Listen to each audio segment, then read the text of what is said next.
প্রধানমন্ত্রী ছিল, আমার এই সুলাইমানও দেশ নায়ক ছিল, রাষ্ট্রপ্রধান ছিল, দেশ চালিয়েছে, প্রধানমন্ত্রীত্বের দায়িত্ব পালন করেছে। কিন্তু আমার সুলাইমান যদি এত দায়িত্ব পালন করার পরেও তাকে তার ইবাদত থেকে এই দায়িত্ব পিছপা করাইতে পারে নাই। তার দায়িত্ব, এত দায়িত্ব পালন করার পরও ইবাদত করেছে। কিন্তু তোমরা দুনিয়ার সামান্য এমপি মন্ত্রী পাইয়া, প্রধানমন্ত্রী পাইয়া, চেয়ারম্যান মেম্বারের দায়িত্ব পাইয়া তোমরা অজুহাত দেখাও যে দুনিয়ার দায়িত্ব এমপিগিরি মন্ত্রীগিরি করতে গিয়ে তোমরা ইবাদত করতে পারো নাই। ফখরুদ্দিন রাজি রহমাতুল্লাহ আলাইহি এক হাদিসের রওয়ায়াত দিয়ে বলেন, আল্লাহ পাক রব্বুল আলামিন কাল কিয়ামতের দিন তিন শ্রেণীর ব্যক্তির বিচার করবেন। তিন ব্যক্তিকে সামনে রেখে তিন শ্রেণীর ব্যক্তির বিচার করবেন। সর্বপ্রথম হলো যারা চাকরিরত আছেন, চাকরির জন্য ইবাদত করতে পারেন না, নামাজ পড়তে পারেন না, এমন চাকরিরত ব্যক্তিদেরকে আল্লাহ পাক রব্বুল আলামিন প্রশ্ন করবেন, হে বান্দা, কেন আমার ইবাদত করতে পারো নাই? আমার ইবাদত দুনিয়াতে কেন করো নাই? আমি আল্লাহ পাক রব্বুল আলামিন তোমাদেরকে দুনিয়াতে তো পাঠিয়েছিলাম। ওয়া মা খালাকাতুল জিন্না ওয়াল ইনসা ইল্লা লিয়াবুদুন। আমি আল্লাহ পাক রব্বুল আলামিন তোমাদেরকে দুনিয়াতে পাঠিয়েছিলাম আমার ইবাদত করার জন্য, একমাত্র আমার ইবাদত করবা। বান্দা, কেন ইবাদত করতে পারো নাই? তখন বান্দা উত্তর দিবে, আল্লাহ, দুনিয়াতে আমি অমুকের ক্ষেতের কামারের মধ্যে কাজকর্ম করেছিলাম, অমুকের আন্ডারে চাকরি করতাম, যার কারণে আমি নামাজ পড়তে পারি নাই, তোমার ইবাদত করতে পারি নাই। আল্লাহ পাক রব্বুল আলামিন এই সমস্ত ব্যক্তিদের সামনে হযরত ইউসুফ আলাইহিস সালামকে উপস্থিত করবেন। ইউসুফ আলাইহিস সালামকে উপস্থিত করে বলবেন, এই যে তাকায় দেখো, আমার ইউসুফ আরেকজনের গোলাম ছিল, আরেকজনের গোলামি করেছে, কাজকর্ম করেছে, আরেকজনের গোলামি করে কাজকর্ম করেও আমার ইবাদত থেকে পিছপা হয় নাই, আমার ইবাদত বন্দেগী করেছে। কিন্তু আমার ইউসুফ যদি আরেকজনের কাজকর্ম করে ইবাদত করতে পারে, তার কাজকর্ম তাকে ইবাদত থেকে পিছে না ফেলাতে পারে, তাহলে তোমরা কেন আমার ইবাদত করতে পারো নাই? আল্লাহ পাক রব্বুল আলামিন এভাবে পাকড়াও করবেন, ধরবেন, ধরার পর যখন কোনো উত্তর দিতে না পারবে, আল্লাহ পাক রব্বুল আলামিন হুকুম করবেন, অর্ডার করবেন, তাদেরকে জাহান্নামের মধ্যে নিক্ষেপ করে দাও। নাউজুবিল্লাহ। কোন উপায় আছে? এরপরে আল্লাহ পাক রব্বুল আলামিন দ্বিতীয় নম্বরে কিছু মুসল্লি আছে, আপনারা এখানে যারা আছেন, কিছু মানুষ আছে বিভিন্ন অজুহাত দেখায়া, অসুস্থতার ভান দেখায়া নামাজ পড়ে না, ইবাদত করে না। কিছু মানুষ আছে, দেখবেন এক প্রান্ত থেকে আরেক প্রান্ত পর্যন্ত 1 মাইল 2 মাইল পর্যন্ত 1.5 মাইল হেঁটে বাজারে চলে যায়, মাথায় করে তরকারি বোঝা নিয়ে বিভিন্ন বার দিয়ে এটা সেটা নিয়ে বাজার পর্যন্ত চলে যায়। কিন্তু যখন নামাজের সময় হয়, ওই আল্লাহর বান্দা পায়ে হেঁটে আল্লাহর ঘর পর্যন্ত আসতে পারে না। যদি বলা হয়, কেন তোমার এই সমস্যা কিসের, কোন কারণে তুমি মসজিদের মধ্যে যাইতে পারো না? উত্তর দিবে বলে, হুজুর, বলে ভাই, আমি আমার পায়ের জন্য বসতে পারি না, আমার মাজার জন্য বসতে পারি না, এই বলে বিভিন্ন অজুহাত দেখায় নামাজ পড়ে না, ইবাদত করে না।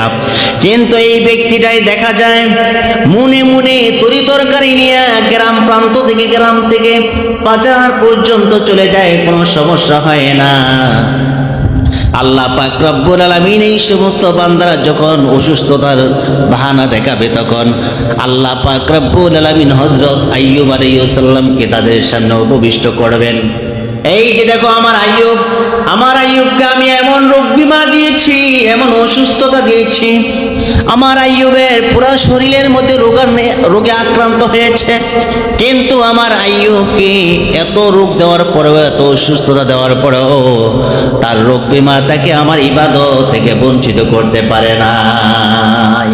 আর তোমাকে সামান্য কিছু জ্বর, ঠান্ডা, কাশি দিয়েছি, এর অজুহাত দেখি তুমি আমার ইবাদত থেকে পিছপা হয়ে গিয়েছ, ইবাদত থেকে দূরে সরে গিয়েছ। আল্লাহ পাক রব্বুল আলামিন তাদেরকে আইয়ুব আলাইহিস সালামকে দেখাবেন, দেখানোর পর তাদেরকে পাকড়াও করবেন। আল্লাহ পাক রব্বুল আলামিন আদেশ করবেন, হুকুম করবেন, এই সমস্ত বান্দাদেরকেও জাহান্নামের মধ্যে নিক্ষেপ করে দাও, নাউজুবিল্লাহ। এরপরে আল্লাহ পাক রব্বুল আলামিন দ্বিতীয় নম্বরে যাদেরকে প্রশ্ন করবেন, যারা মেম্বার আছো, চেয়ারম্যান আছেন, এমপি মন্ত্রী আছেন, প্রধানমন্ত্রী আছেন, বিভিন্ন বাহানা দেখান যে আমি পুরা ইউনিয়নের দায়িত্বে আছি। একজন চেয়ারম্যান তার ইউনিয়নের দেখাশোনা করে, একজন মেম্বার তার ওয়ার্ডের দেখাশোনা করে, একজন এমপি তার পুরা থানা কন্ট্রোল করে, দেখাশোনা করে।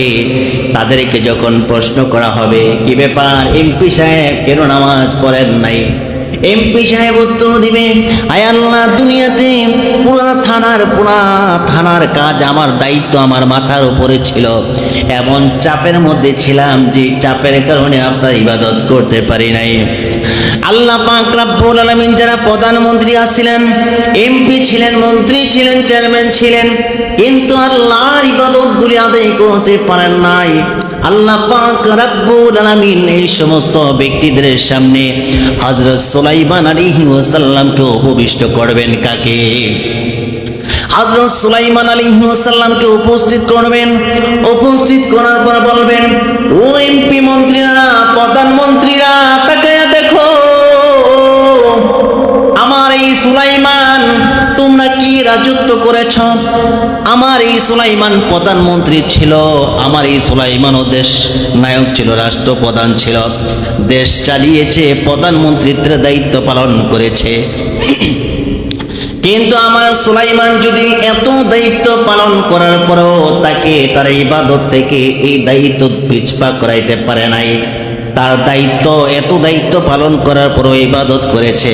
কিন্তু তোমরা দুনিয়ার সামান্য এমপি মন্ত্রী পাইয়া, প্রধানমন্ত্রী পাইয়া, চেয়ারম্যান মেম্বারের দায়িত্ব পাইয়া তোমরা অজুহাত দেখাও যে দুনিয়ার দায়িত্ব এমপিগিরি মন্ত্রীগিরি করতে গিয়ে তোমরা ইবাদত করতে পারো নাই। আল্লাহ পাক রব্বুল আলামিন সুলাইমান আলাইহিস সালামকে দেখাইয়া তাদেরকে গ্রাস করবেন, পাকড়াও করবেন, তারপর অর্ডার করবেন, যাও যাও তাদেরকে জাহান্নামের মধ্যে নিক্ষেপ করে দাও, নাউজুবিল্লাহ। কোনো পার পাওয়া যাবে।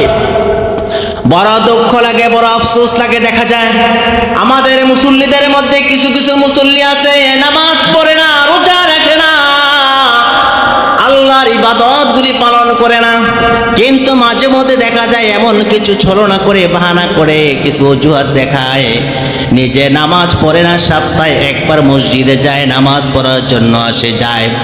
কিন্তু ইমাম সাহেব যদি একটু রুকুটা বড় করে, কোরআন তেলাওয়াতটা যদি একটু লম্বা চড়া করে, দেখা যায় দোকানের মধ্যে সমালোচনার ঝড় উঠে যায়। ইমাম সাহেব আজকে এত লম্বা কেরাত নিয়েছে, পা পর্যন্ত ধরে গেছে, মাজা বাঁকা হয়ে গিয়েছে। এই সমস্ত সমালোচনা মনে হয় আপনাদের এলাকায় হয় না নাকি? বড় দুঃখ লাগে, বড় আফসোস লাগে। যেই মুসল্লিরা সারাদিন ভর খেতে খামারের মধ্যে কাজকর্ম করে, তার তখন মাজা ব্যথা হয় না, পিঠ বাঁকা হয় না। এই মুসল্লিটাই যখন আল্লাহর ঘর মসজিদের মধ্যে ইবাদত করতে আসে, তখনই তার মাজা ব্যথা হয়ে যায়, মাজা বাঁকা হয়ে যায়, পিঠ ধরে যায়, পা ধরে যায়, পা ভেঙে যায়। এই জন্য আমি বলতে চাই, কাল কিয়ামতের দিন এই সমস্ত টুঙ্কু টাঙ্কু অজুহাত দেখাইয়া আল্লাহর কাছে পার পাওয়া যাবে না, ঠিক কিনা? নামাজ পড়তে হবে, আল্লাহর ইবাদত করতে হবে। এই জন্য আমার আল্লাহ পাক রব্বুল আলামিন